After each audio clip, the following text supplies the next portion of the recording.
And it's part of the anarchist philosophy. If people are starving, you don't write a letter to your congressman. The idea of direct action is that if people don't have enough food, you take it. It is August 30th, 2011, and this is The New Architects, and I am Jason. And I'm Thomas. Hello. Hello.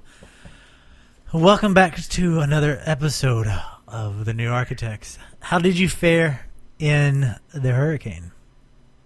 It was, we had the earthquake, and then we had the hurricane 3 days later, and that was interesting. I'm currently out in the outer suburbs of one of the home counties of Richmond, and there's still no power, and there's just a lot of, kind of lower middle-class folks in tract houses with loud-ass generators, and I have a feeling that I think culture is fraying out here. I think people are starting, because this is the day when everyone has to accept that all the freezers, the people who don't have generators, have to unthaw everything that was frozen and have a big cookout and then start to live in a zone where they're not just holding on to food forever in a state of frozen stasis. But it's interesting. I feel like the city has had power for a while, and a lot of the places in Richmond didn't even really feel the power outages from the hurricane, which is kind of awesome and lucky. It would radiate out here to the suburbs where people are way more isolated, gas dependent, generally just not as plugged into what New Architects is about, which is community. Yeah. I think there's a lot of that going on, but it's also bringing in a lot of people.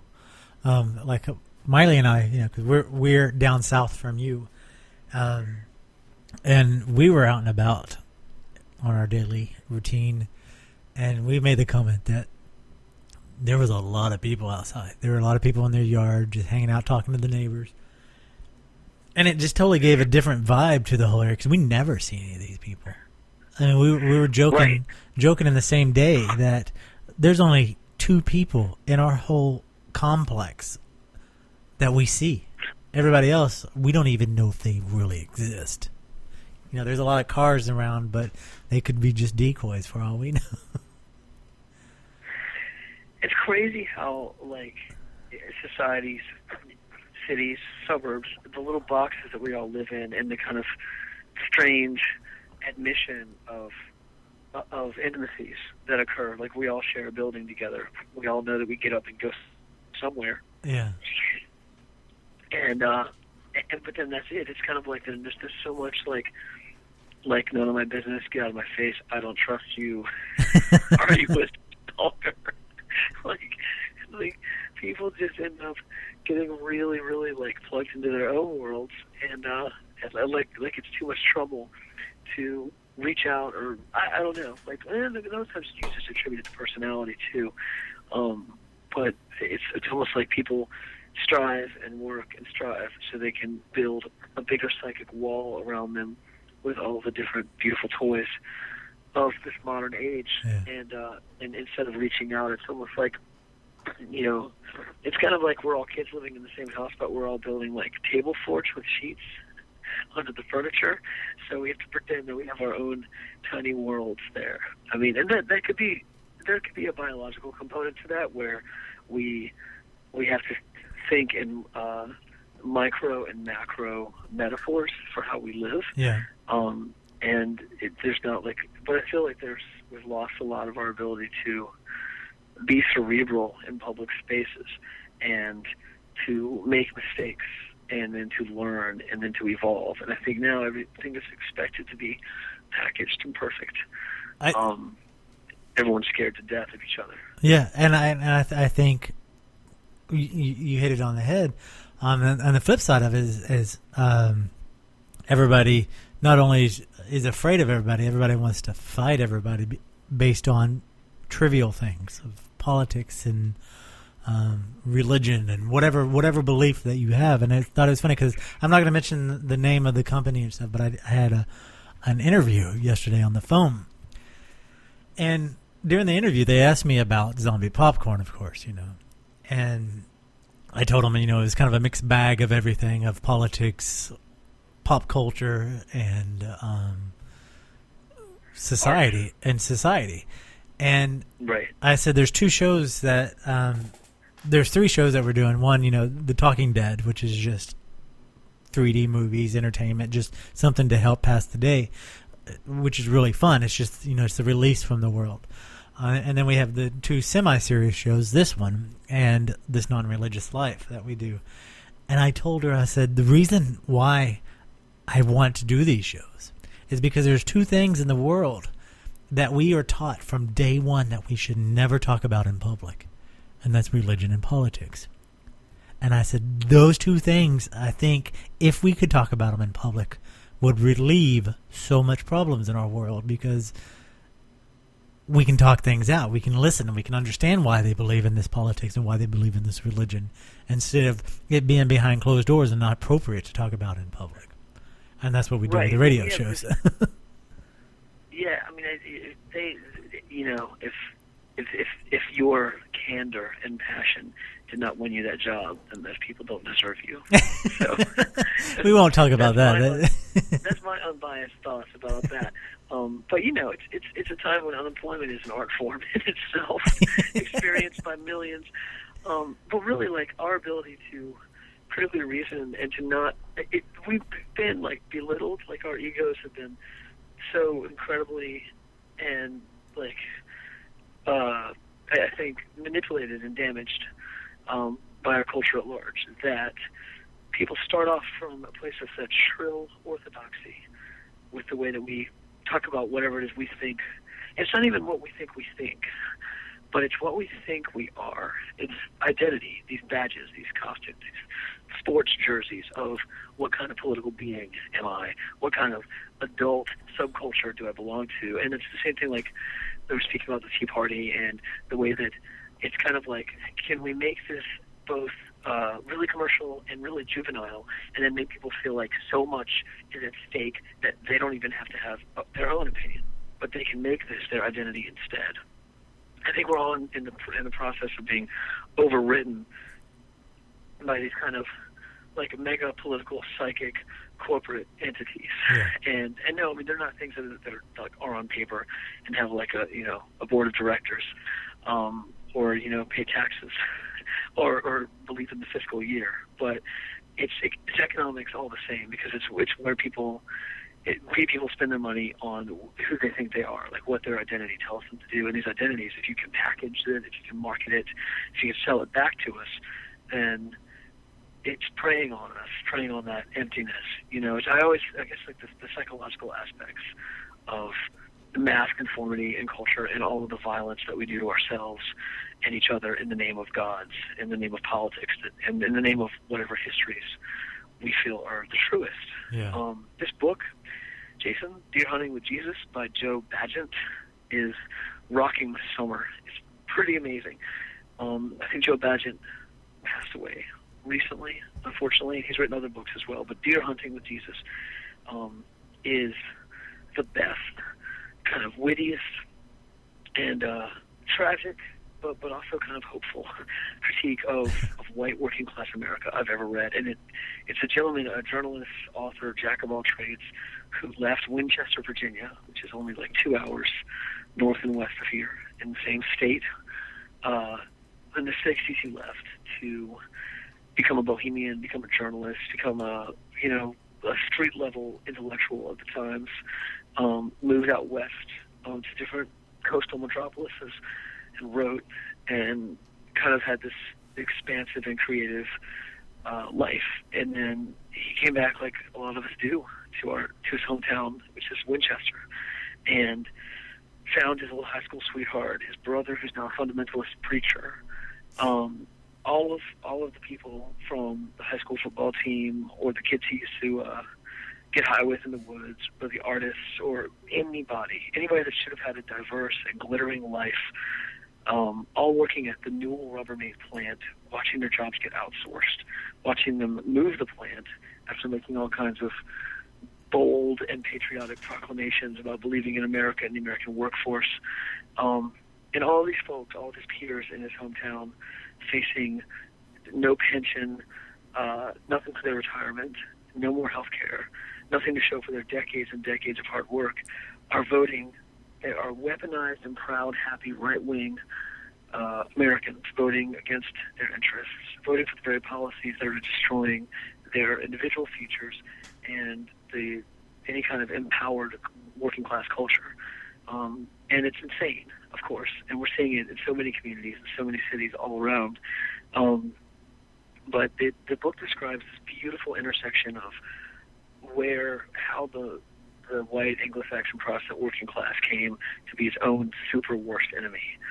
And there's so much I could say, too, about the way that the author looks with a sympathetic eye at first towards the comfort, the simplicity, and the quiet faith of the evangelical church and its mission in all of these kind of peripheral, working-class, quasi-rural cities, like most of the inner South and most of Middle America. But then when he scratches the surface, he sees things like dominionism and pre-tribulationism, which is different from post-tribulationism, also different from premillennialism. Yeah. And all of these things essentially believe in replacing the constitutional, secular, democratic republic. And that's what we talked about last week. Yeah. Well, we touched on it. The same. Yeah, this book outlines these ideas in such a indelible way. And this is called Deer Hunting with Jesus? Yeah. And it also talks about, like, the relationship to the land and how somehow, like, the gun lobby and the NRA has taken a hold of this soulful connection that folks had with hunting. Not sport hunting, but just hunting for sustenance, and but more or less it's how they connected with their families. It's how the menfolk created generational conversation, and how there's this poetry to the whole thing that has not been a part of my life with guns, of course, but I think there's something to be said for the vulnerability that's been exploited in these folks and how little they have to hold on to that has its own resonant identity. And so the psychic minefield gets laid out there by these culture engineers, and then all these people end up allying themselves with the very thing that is polluting and destroying any of their opportunity to self-actualize. So it's been one of the many thorns in my perception of folk and why we can't get more organized, why we can't talk to each other, why we can't grasp the courage it takes to stare at the fire-breathing enemies in front of us. Instead, we just turn into our own worst enemy, and all the work is done. So it's crazy, but it's a beautiful book, and I would recommend it highly. It is a quick read, but it has a great deal of depth. It's called Deer Hunting with Jesus. It sounds fascinating. You're right. There's an element that has kind of been hijacked by these people and adopted some of the rhetoric from leftist or liberationist groups and stuff that's been taken on. There's a lot of slogans and a lot of rhetoric when I was younger, getting involved with activist work, being part of the radical education community and all that.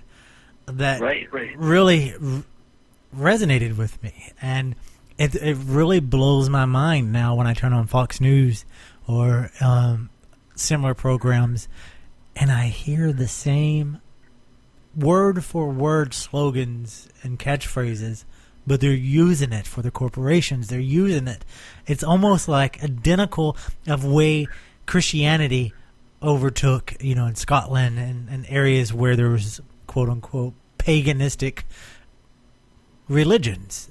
That's a great metaphor. I hadn't thought of that. I think they call it like a syncretism or something. It's when the saints of the conquering oppressor's religion overwrite the gods of the old religion. Yes. And there was a great quote in a documentary we were watching like a couple of years ago I'll probably mess up the quote, but he said that if the teachings were, if you see somebody hugging a tree, this is ancient time, this back during the witch trials and stuff, saying or not hugging a tree, but worshiping a tree, don't tell them that they're wrong for worshiping the tree.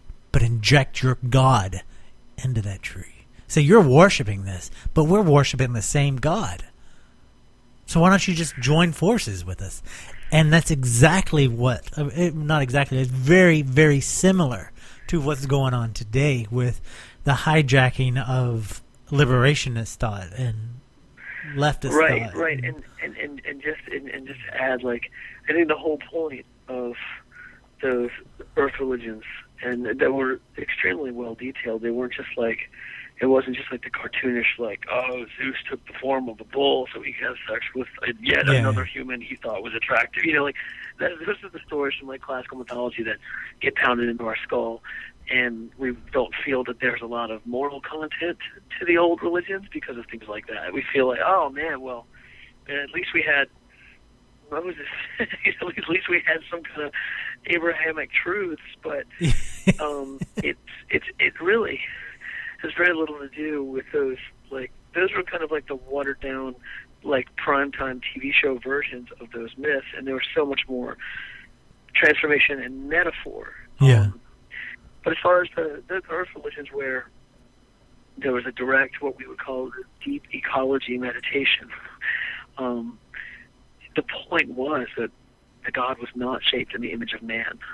It wasn't of our species. It transcended, you know, what we are, and it allowed for there not to be that intense, debased egotism that, you know, we are in the image of God and we are the only creatures that matter, and therefore the earth is ours to, you know, take a poop on. Yeah, and that's right. That's running rampant right now within the political system, with Rick Perry and Michelle Bachmann running. Yeah, but we can get into that later in the show. No. It's legitimate. Like, but I just feel like that's the whole thing that was missing. And it happened when, like, the conquistadors and the Catholic Church came and overrode by every means necessary, every bloody and violent means necessary to try and get Roman Catholicism into the hearts and the heads, and the chain wrists of the native people of Central and South America.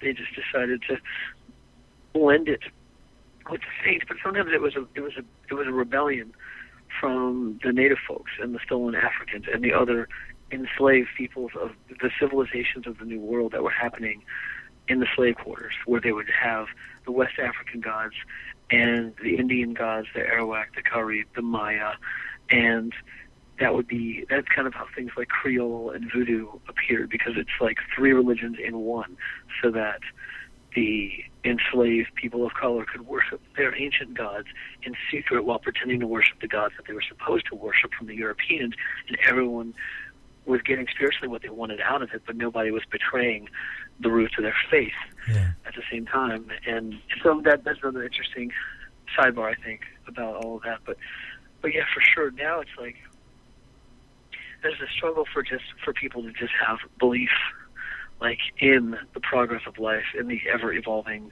realities of our species and our world and our place in it. And that's why it's really important for us to understand movements to reconnect us back with the planet, and especially in the digital age, where it seems like, you know, every couple months a new and insane device, a technology that claims to connect us with the world, and on some levels can, but can also completely just wrapped up and isolated and just playing with gadgets. That's what we're doing right now, though. So. I know. It's very true. Although I am talking to you by candlelight. Well, that's good. You're throwbacking this, right? Does that balance it out a little bit of a Luddite. Yeah. You got your ox standing outside the door, so. There are probably some deer outside because there's no more street lights or house lights. All the generator noises are probably keeping away the creatures of the night are out. But yeah, there's a huge disconnect between the sloganeering. I mean, it's weird because when I see Fox News and beyond just that, just this homegrown, like, right-wing energy looking like a weird subculture for adults with your own merchandise and stickers. And so I just think about, like, God, this is like... but the thing is, it's all made to look like really homemade, like stencils and like we're a grassroots political movement, you know. But it's like it was completely developed in a think tank. It's like you know, it's the saddest thing. But it's if they co-opted a lot of the operational aesthetics of the DIY punk world. Maybe without knowing it. Maybe that's just the way things look when people want to make something look like it's fucking real. And it's in the case of the Tea Party, you're it's saying not. that they didn't intentionally steal the feel of what we grew up as active the slogan. It just became the people. I The think people that's running the in way power that- now were the people that were young when we were doing it. So that's what they associate with the change. So they incorporate it. I would hope that the people that were young and that were involved and that were in, because that community that we're referencing was kind of before the digital age even. So they would have had to get their hands on some zines. No, seriously, yeah. Existence, which is not, it makes me think that, like, is it possible that they're actually infiltrators in these countercultures? And of course there are, like, at certain levels. Well, we know they are. I mean, but that's... But, like, infiltrators even on the level of, like, people with marketing and advertising degrees that then decide to go to work for a lobbying group that then sponsors a think tank that then invents a right-wing movement that pretends to be grassroots. Like, is it possible that, like, that's how far the seed has blown from the trees? Well, I think you can just look at, and I hate to keep bringing up Fox News because it's always the target, but I think with that analogy, we can look at Fox News. Look at what they did with the Glenn Beck rally. It's not just, well, and also look what they did with the Tea Party movement. I mean, let's bring it back to was that the Restoring Honor rally? I get all the rallies mixed up. Yeah. There's been a lot. Yeah. Well, Okay. let's just take it back to the Tea Parties. They sponsored, funded, and did their grassroots in a pseudo corporate, or actually it'd be a corporate rally, pseudo grassroots way to rally people. Like when they were doing the Tea Party rallies across the country, like in Texas, it was really big. Reports have come out saying that they hired people, grassroots people, to go down and rally people to show up there. You know, that's the time that Ted Nugent came out on stage and did all that. That was paid for, sponsored by Fox News, and many other rallies across the country did that. And they I mean, and again, I hate targeting just Fox News because it's not just them. There's other groups, there's other corporations that are doing it, and we've been taken for a ride on all of that. And it's a weird time. There's a weird transition going on right now, and right. I mean, it almost seems like it's the resentment of, you know, people who are working class and don't think that they're middle class, whatever these things mean, if there even is a real middle class anymore, and they definitely don't want to think that they're that they've missed out on something historically. So they want to have this thing that feels like a historical movement, but and now for the first time in history, we have this ability to perpetrate a great myth and have everyone participate in it. I feel like they're building something in real time when it's already been built for them, and they're just kind of putting it on like a costume. And I think that's kind of amazing. And to have people feel like it's something that they have been a part of. And I mean, it just shows you the exhaustion and the kind of like, I don't know, like the intellectual weakness of our culture. Like that people aren't involved in either their family or their community, where they're actually encouraged to question what they're thinking, question what they're involved in, you know. And I think people see that there's just too much paralysis, too much doubt. So they want some certainty. Well, they want something to feel passionate about, feel good about, and feel like they haven't failed their family. And then there's so much rhetoric about it. I think in some ways it works on men, on masculinity, you know, in the Western context, where, you know, you feel like you've got the whole identity of men. And I mean, this is even people that don't profess to be political, but they're in a space, they have some kids, they're trying to work a job, and they're trying to feel like they matter and that they mean something. But all of us, each of us has a spark of something, unique, something highly individualistic. It doesn't mean that everyone necessarily is like a visual artist or a musician or a writer even, but each of us needs to express ourselves in this one shot, this one finite lifetime. And so many people feel that, and they don't have a way to articulate it.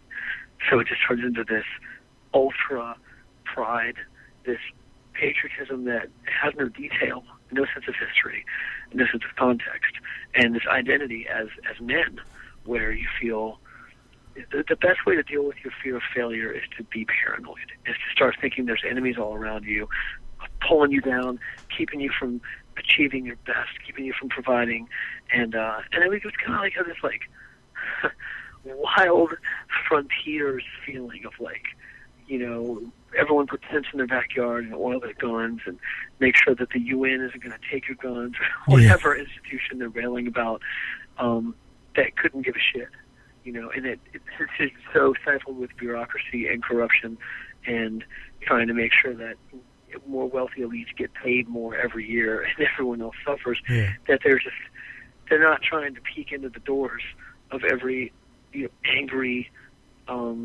self-loathing, but instead decide, you know, American man who wants to take all that self-loathing and project it onto other people, you know, people that the TV tells him to hate, people that the preacher tells him to hate. And there's so much of that. I mean, you can weaponize the electorate to make sure that they're completely confused and paranoid and depressed.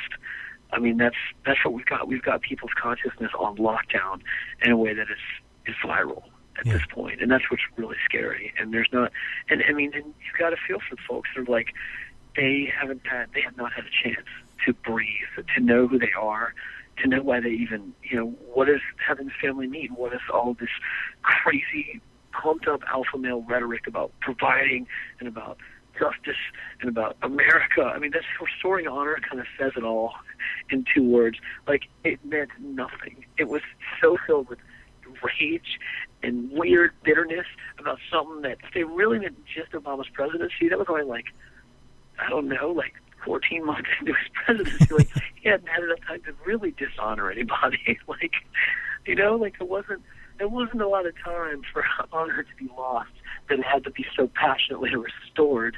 I mean, it almost, I swear it could have been a joke. Like, I felt like when I saw the ballot, the name of the rally, I was like, is this real?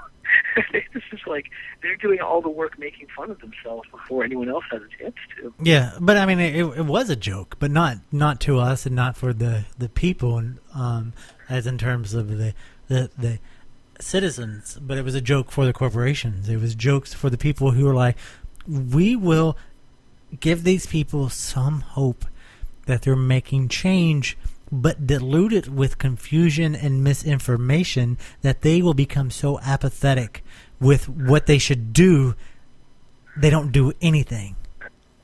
And well, they do wear colonial costumes, tri-cornered hats, and they ring some bells occasionally and stuff. And that's, I mean, you know, getting out and being a spectacle. Sometimes people feel like that's enough, you know, and that happens on the left. On the other side too, people feel like if you take the streets in black masks long enough, that, you know, people see, well, this isn't business as usual. What are these people doing? Why don't they have jobs? Oh, wait, it's Sunday. You know, like, you get people thinking in a different way. And, of course, you know, none of us were on the D.C. Mall for restoring honor. I was trying to get up there, but I couldn't restore my wallet. You know, it's not the same thing as actually being in a hometown. They're doing a proper march down the financial district of every city and making, you know, a people's protest against financial institutions, corporations, and the state, and the corporate state. I mean, of course, that's something I can understand, you know, why I prefer one over the other, why I think one public spectacle is activism and the other one is just delusion and weaponized ignorance, you know, but perhaps there's someone else in a parallel universe talking to their friend Jason, and they have kind of like a right-wing DIY talk show that they do on the phone, and they're having the exact same conversation. But isn't that Rush Limbaugh and what's the other guy, Sean Hannity? I don't know. Those guys have suits on, and they probably have power in their homes, maybe at the stage. Maybe. I don't know. but yeah, it's I don't know. I just don't think it's. I think like referencing this extremely packaged one-way prism of a media spectacle that pretends to be an act of political activism versus the hundreds of actions of people that are not televised, or they get a line in the B section of the paper for a second, and then the context of history of international labor and of human rights and of looking at people building communities, asking hard questions of themselves, and still trying to have joy when they build a protest movement from the street level up, or from the street level lateral, is probably the way I should say it. Yeah. There's so much more to that than just dressing up for the camera, and I think it's really important. Yeah. And also, but it's not just the urban spectacle of like, workers' protests and, like marching for people's rights and looking at state control and taking action against police brutality. Those are tangible things that fill the public with a sense of solidarity. And I know that because when I was marching in May Day, people came out of the windows of their first floor houses and joined the parade. Yeah. And it was awesome. And we had a brass band, and we had Catholic workers and people of color and recent immigrants. There were workers and students and professors and Black Panthers and, just a bunch of different folk.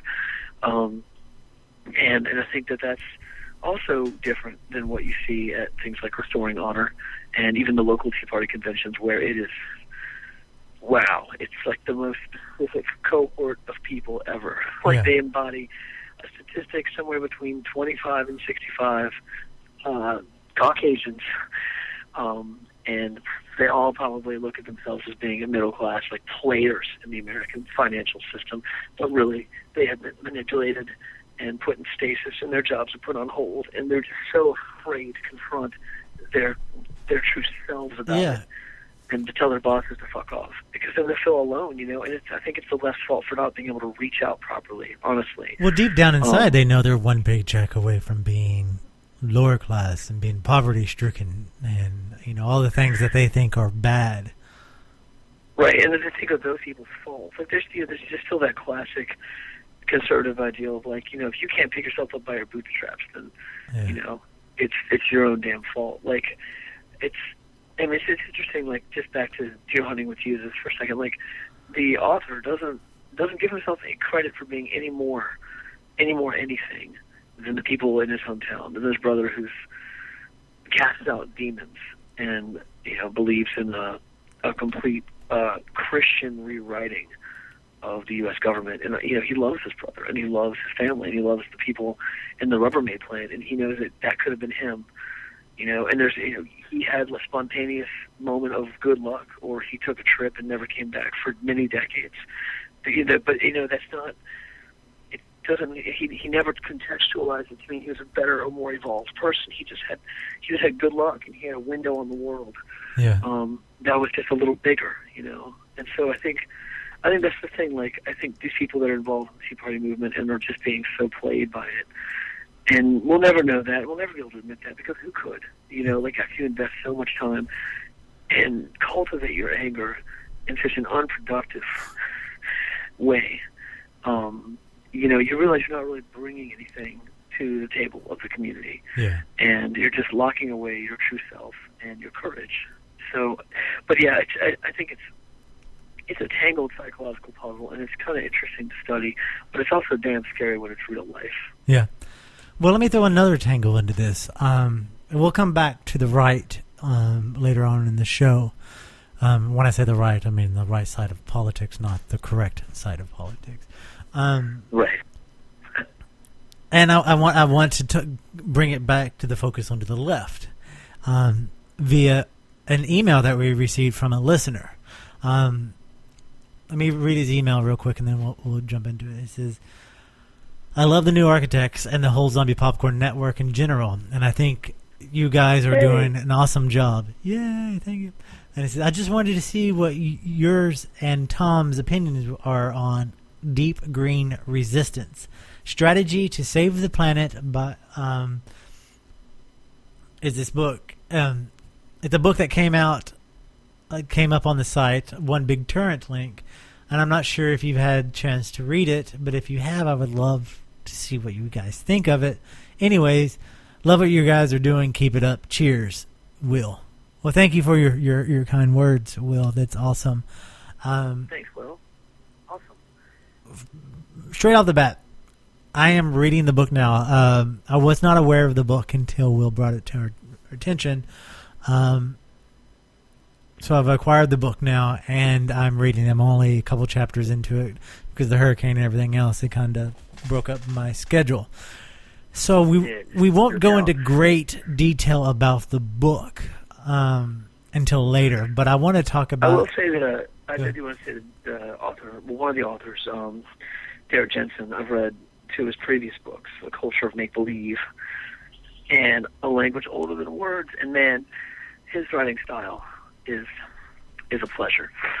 It is efficient and passionate and always interesting. And yeah. I guess I want to say this right off the bat too, because I know we're about to talk about, the book pushing out into the future and the suggestions it gives for building community. But the thing about Jensen's writing, and then I imagine the other writers as well, is that they take a lot of the activist ideas to such a level that is at once so personal, and then at the same time completely doesn't feel like it's a counterculture anymore. Doesn't make you feel like you're just stuck in this I don't know, but you know, that there's no trappings to it, that there's no there's no reality of kids in a basement with some homebrew talking about, you know, deep green anarchism, and they could be some of the best people on the planet, but if they're the only people who know about these ideas, and the only other people who know about ideas are people just like them, you know, it's not getting out to the people that maybe need it the most, or just to more of us, just so that there can be more ideas and more action. And because these are very truthful and important writings, but Jensen never makes you feel like it's an exclusive intellectual and political counterculture. He makes that shit break wide open. Yeah, he breaks it open and says, you either care about this or you don't. And if you don't care about this, you're going to die with the planet. But it's also like, he doesn't say just like, you're a bad person and you deserve to die with the planet because you don't care about this, or you don't care about it as, or you don't, the iteration of it being so direct scares you. I know, and he'll just be speaking so conversational. Like, I know you're scared. I know these things scare the shit out of you because they scare me too. Like, it's just, I don't know. It's a perfect way to describe these ideas because it's not this like, it's not so academic and structured, and it's not so shrill and uber passionate that you feel like, oh, this person has accomplished so much, and I'm just back here reading this on my Kindle. I'm already a part of the problem. I should just give up right now. You know, like, he doesn't make you feel in this box of like inexorable guilt, and that you could never live up to this. And I feel like too many otherwise really good ideas in our community suffer from that, and it maybe not intentionally, like, but the authors, you know, they've been kind of obviously like on the defensive and trying to prove themselves and to express something explosive and beautiful to the world. Yeah. And a lot of times you end up being so captured with that idea that it's hard to make that shit relate. Yeah. To bring it down to peeps, but Jensen does it. Well, I think that's what they're trying to do with this new book, The Deep Green Resistance. From what I've read so far, it's still in the same vein. It's several authors have contributed to this book, and Derek Jensen, still in the same vein, spells it out. You know, the forward in the first chapter is just, it talks about the devastation that is happening right now. It talks about the thousands of animals who go extinct every day. It talks about, you know, the things that we hear but don't really put in our head. You know, stuff like, well, here's a section from the book. It says a polar bear should weigh 650 pounds. Her biological reserves may have to see her through the 9 long months of dark den gestation, and then lactation, giving up her dwindling stores to the needy mouth of her species' future. In some areas, the female's weight will drop from 650 to 507 pounds. Meanwhile, the ice has evaporated like the wetlands. She wakes, and the waters will stretch impassably open. And it goes on and just spells out the devastation that these species die. She said, and it continues on to say, we are living in a period of mass extinction. What is your personal carrying capacity of grief, rage, and despair? The number stands at 120 species a day. That's 50,000 a year. This culture is so oblivious to their passing, entitled to their every last niche, that there is no roll call on the nightly news. And then it goes on, to just talks about extinctions and, talks about how there's no asteroid this time, only human behavior that we choose to stop. Adolf Eichmann's excuse was that no one told him that the concentration camps were wrong. We've all seen the pictures of the drowning polar bears. Are we so ethically numb that we need to be told this is wrong? And then it just goes in. I mean, it's written very well, very empowering. You feel empowered when you read it. You feel motivated. You feel like, what the fuck? We can't just sit here and do nothing while the corporations are destroying our world, why politicians are doing something. And to give a recent example of what politicians are doing, I was going to save this for later in the program, but it fits to this moment, is Michelle Bachmann. Recently, she's a Republican presidential candidate, recently said, when president, she will open up drilling in the national parks and wildlife refuges in the United States. She will also close down and eliminate the Environmental Protection Agency. Quote, the radical environmentalists have demanded that we lock up our energy resources, she added. President Bachmann will take the key out of the door and I will unlock it. And that was a quote. President Bachmann, she said, will take the key out of the door. The person has a lot of electability in the modern era when they speak about themselves in the third person before they even get the nomination. That's a great sign.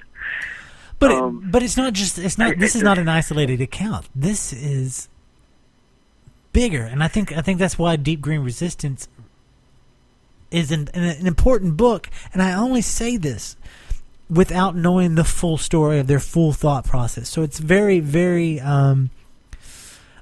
I don't want to give true endorsement with it until I finish it, until I learn more about it.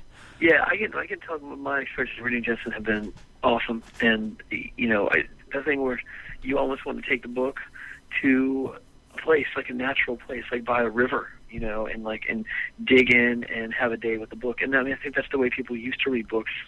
I'm not sure that's a big part of everyone's lives. My electronics can't get near the river because I would recommend getting to a natural space somewhere, and make it a walk. So you feel it. So you feel the earth under your feet and the sun on your skin, and sit down and dive into one of his books in a place where you just hear water and wind in the natural world, and it's worth it. You can do that in an afternoon on a weekend. I know most of you listeners don't have jobs. If you do have jobs, you're probably working 2 or 3, so you may not have a day off. But for some reason, you lose your job and you do get some time off. Pick up a Jensen book and go somewhere and read it because it's righteous. But yeah, I think, I've only perused the first 10 or 12 pages before the power went out here, and I want to get into it more. But it definitely seems like the book itself is almost like a reignition or initializing of a deep green resistance movement. Yeah. And we all know folks, that are involved in that and that have taken on the fight against the industrial civilization and both its psychic toxin to keep us numb and hateful and with our hands bloodied right at birth or before. And that's the thing I was speaking about before, where people feel so paralyzed from action by guilt. And they already know, we're so numbed by statistics. But if there's a way to make that information feel like the realness that it really is, like the truths. Like, I think in some ways, truth itself becomes an enemy of power. And the more we can interpret truth as like passive entertainment, like something that doesn't really touch our hearts or our consciousness or our waking intelligence, then the system has won, and the devastation that, you know, we're all functional children of the system, and it keeps us sort of deadened and isolated. And I guess that's how we started out this conversation, speaking about that. But Yeah. I think it rolls right into this book and the premise to kind of wake us up. Can you imagine what that would feel like if thousands, hundreds of thousands, then millions, then 100 million people said, to hell with this murderous, painful relationship we have to each other and to the planet. We know better. We are better. And now we will live better. It would be great. And sadly, we're still a long way from it. And that's the other aspect that is really interesting about this book and Jensen's writings, is that it's actually gone further from just, you know, ink on a page. They have a website called deepgreenresistance.org. And Deep Green Resistance, both the book and the website, is a strategy and a movement that's being born. And it's the only movement of its kind, both the book and the website claim that. It says that it's an analysis that it reveals the last 10,000 years of human history, the rise and dominance of civilization, as a culture of death is now threatening every living being on Earth. As strategy, it criticizes ineffective lifestyle actions and explains their inevitable failure to stop destruction of people, species, and the planet. In contrast, DGR, which is Deep Green Resistance, offers a concrete plan for how to stop that destruction. As an above-ground movement, they're taking steps. They're now taking the first steps. The Deep Green Resistance is based on analysis and pushing forward a strategy, and they're recruiting people, apparently. And they say no more ineffective actions, piecemeal, reactive, and sad. No more feel-good, magical thinking, consumer-based, capitalism-approved denial, and dead ends. They're saying that they have a strategy plan that will... They said the goal of the DGR is to deprive the rich of their ability to steal food or steal from the poor, and the powerful of their ability to destroy the planet. We require defending and rebuilding just and sustainable human communities nestled inside repaired and restored land bases. This is a vast undertaking, but it needs to be said. It can be done.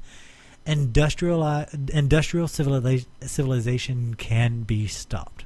And that, in a nutshell, from their website, is the basis of the book and the Deep Green Resistance movement.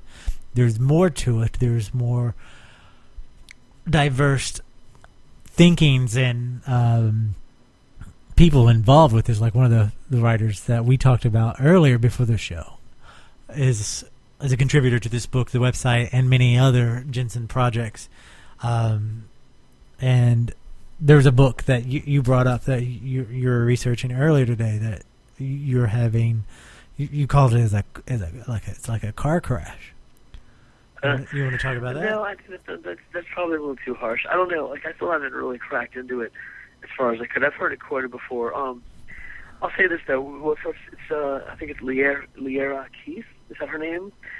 She's one of the contributors to the book, and it's the book she wrote called The Vegetarian Myth, which unfortunately has been picked up and raised like a flag by everyone from climate change deniers to just right-wing people who hate the hell out of PETA, and and they think that that's the end-all, be-all of the animal rights liberation movement. People that are tired of the obnoxious bourgeois, very superficial vegan, perhaps trends with celebrities and cooking and things like that. Although I think it's righteous, and I think that like the diet itself will motivate and transform people's lives. And for me, it's always been about looking at what you consume, being conscious of your power of choice, and not just thinking you have to eat everything that is available to you and comes across your plate, and you have to poison yourself with this toxic, shitty food, and you have to understanding that factory farming and industrial agriculture are both killing tools of the culture of death, to quote Jensen. And so I guess the vegetarian myth, from what I can understand, discusses the idea, which I understand, that you're still killing animals if you're vegan, because you are completely supporting agribusinesses who will go and level and burn a rainforest, the same way they do for cattle grazing for McDonald's. Now they're doing it for silk. And these are things we have to recognize. But even if it's non-GMO soy sources, it's still it completely monocropping an environment, running off populations of species of animals into an ever-dwindling wildland, whether it's in Southeast Asia or South America. And there's other issues about equitable agriculture that I think the rest of the book is going to bring up. At the same time, no, I think that there's going to be arguments that the book makes about nutrition and nutritional biology and the effects of a plant-based diet that have been refuted and debunked really well by other scholarship. So, but I guess what I'm saying is, as far as the main thrust of the book, trying to argue in favor of a food chain, but from a perspective of combating the species-killing aspects of industrial agriculture, which is kind of weird. Understanding is important to have, but I think that it's doing a huge disservice to the consciousness of veganism and animal rights and animal liberation as a part of the deep green movement. But again, I need to read more. I need to understand more. But that's just my initial reaction. Yeah, and I don't have a problem with anybody putting out views that I don't agree with, because I want to learn about them. But I think if anybody's going to digest a philosophy, especially one that the deep green resistance is trying to put out there, which, face value, we support, it seems. We'll know more when we dig deeper into it. But there's elements of it like with the writer you just talked about that we don't agree with that strategy, but it doesn't mean that this movement and these ideas are any less valid. It just means it means that we as a community, we as a society, for it to really work, is we got to step away from what's going on now and say, you're wrong, and I'm going to hate you for it, and I'm going to run over here. We need to sit down and make what works the best for not just you and me, and not just for the community, but for the earth, the planet, the trees, the species, and everything else around us.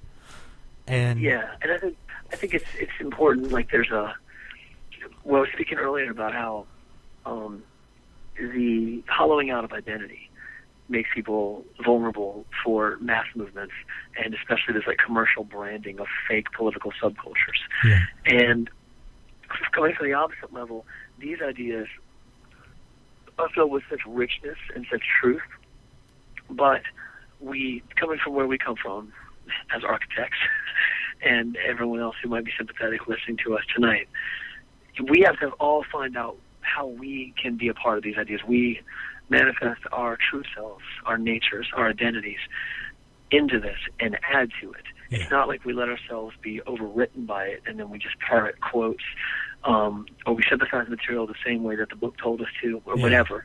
It's we add to it. We challenge it. We challenge ourselves. Again, an aspect of some of the deep green, deep ecology, green anarchist movements is to recognize that there's potentially a lot more ethical qualities to a smaller human population on the earth. And I'm sure a lot of people, even people not as far in the radical spectrum, can say that our species is choking the planet, and it's way past carrying capacity, and it's certainly at a critical mass. And it can only be from some deep suicidal impulse in mass consciousness that people think that unmitigated reproduction and breeding of our species is some right that we need to exercise. It's one of the bigger. It's sort of what I think the keystone issue is behind all these other environmental issues is population. But I'll say that, and then I'll say that there's this romanticization of the hunter-gatherer lifestyle, or what we think we can piece together of what that might have been, or even a projection of what that could be, a neo-hunter-gatherer ideal, and how in those contexts, without factory farms, without genetically modified organisms, without petroleum-fueled industrial mega agriculture, and destroying the diversity of soil, destroying the diversity of animal and plants, for any of our dietary choices, like that there could be an ethical reconditioning of our species and folding us back into nature under some of those conditions. So, but I think that a lot of those conditions need to be sorted out, and I think it's a mistake that to understand that we would know that we would be capable of cruelty, of killing without cruelty or dominance. We have been so cheapened and coarsened to all the blood on our hands, and meat eating is a huge part of that. It's a huge part of the subconscious absorption of murder, all the fucking time, and of just the cheapness of other lives to serve our species, to serve my appetite. So I think there's an aspect of retooling of consciousness, the therapy for your consciousness, that comes from understanding a plant-based diet. And it's not the place where you stop your activism and say, "Well, I've done my work. Yeah, that's who I was in this lifetime, and I stopped eating animals, and I could feel good about myself, and everyone else sucks." I think there's way too many vegans and vegetarians who roll like that. And so anyway, I'm ready to have a critique of maybe some of the intellectual laziness and lazy thinking of some aspects of superficial vegan and vegetarianism, but I think that I still back the movement and the diet for what it does for our consciousness of consumption and of getting us off the wheel of living off of dying beings. But yeah, I think in a context of a different future, and or even people outside of the first world who are subsistence fishing and farming and hunting, I don't have an ethical critique on that. It doesn't need an ethical. It doesn't need that critique to the extent of what we understand it to be an animal rights activist or vegan or supporting a factory farms. You will not go to a third world country and walk up to somebody in a village and say, "Hey, don't buy and don't support factory farms." Why? Because it's irrelevant. It has no being. They wouldn't even know what the hell you're talking about. Or even in the Great Depression in the mountains of Charlottesville, Virginia, my grandfather and my great uncles were trapping rabbits, across those tiny green mountains to feed the families. And that was right here, in Virginia. So there's things that I don't. Again, if it was me and I was in those positions, I don't think that I would choose to eat meat. But I feel like, it's like you said. I'm not going to roll up to someone living in a totally different circumstance with a completely different worldview, and someone who is not a part of the first world, the industrialized death cult. It's not a good application of my reasoning or my ethics.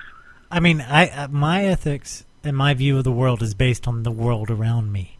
If we get to a point where the things that make me vegan, the suffering, the factory farms, the destruction to the earth, disappear. If none of that stuff happens, then, just like any intelligent person would do when they reach a pivotal time in their life, will sit down and reevaluate their views and morals and will build accordingly to the society around them.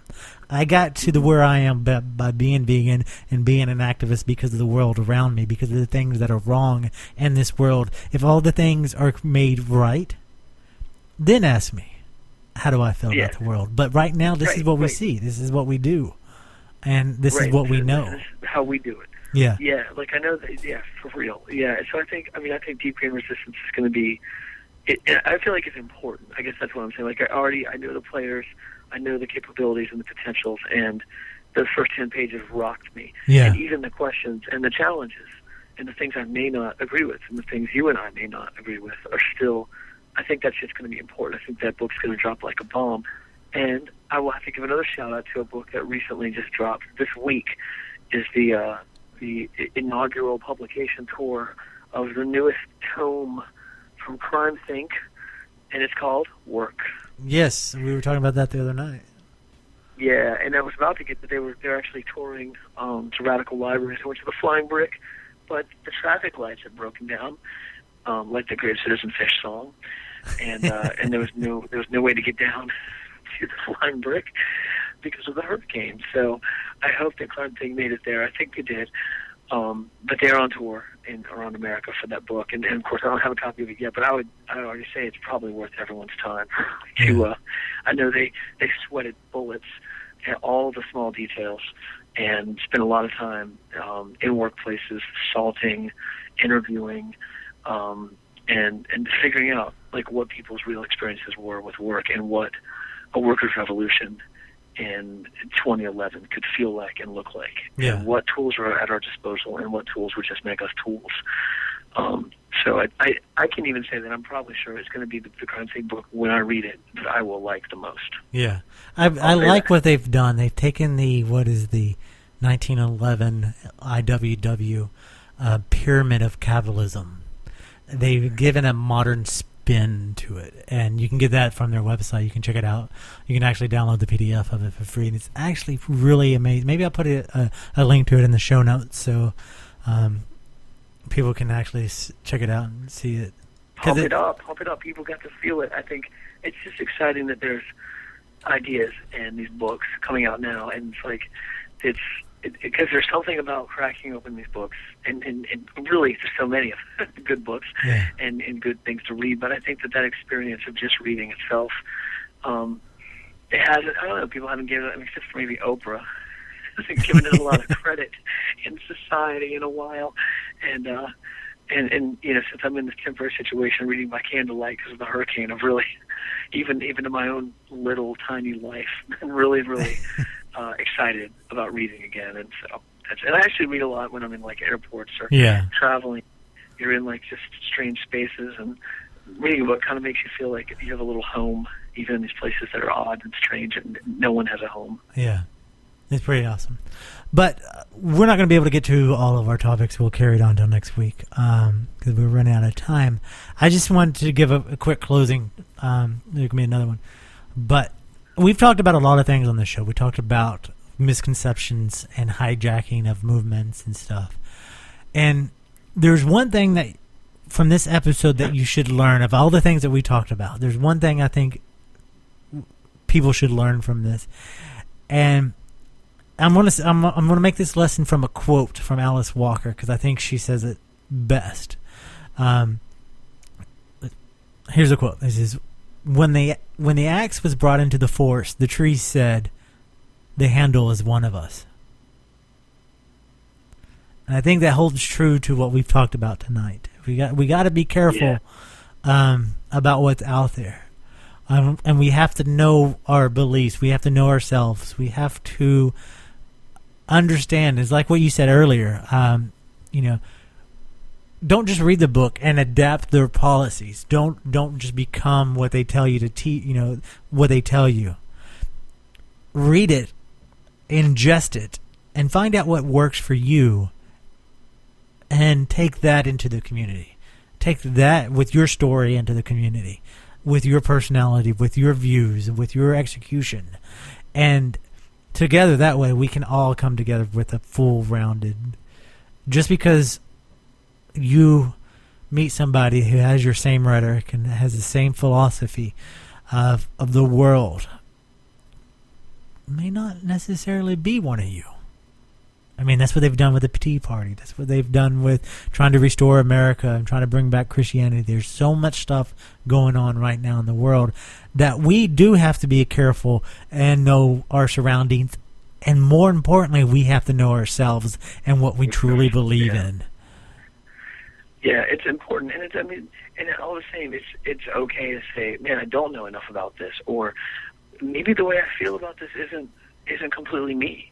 Yeah. And because there's been fingers in our heads all these years, and all those moments when resistance is the secret of joy, which is my favorite Alice Walker quote. Everyone should have their own different favorite Alice Walker quotes. Definitely. But that resistance being the secret of joy is when you can pull those other people's other fears, other institutional fingers out of your head, and find the shape that you were meant to have. So that's the architecture. That's what we're doing. That's trying the new to do for architecture. ourselves, anyone that's listening.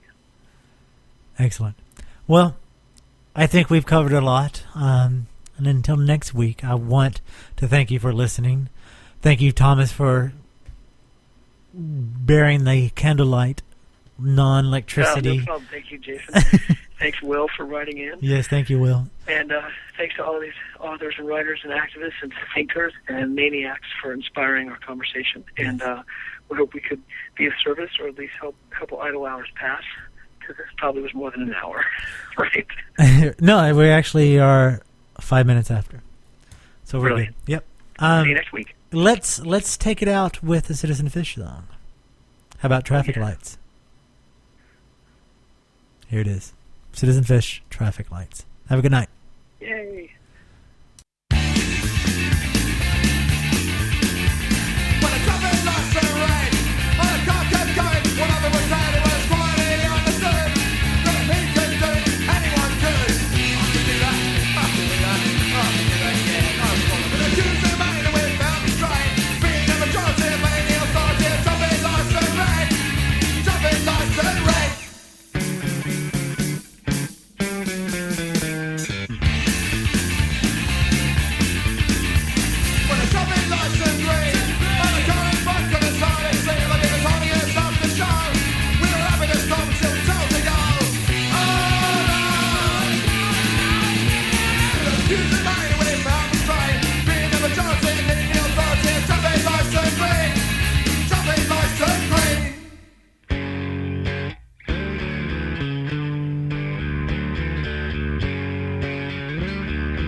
The traffic lights are broken.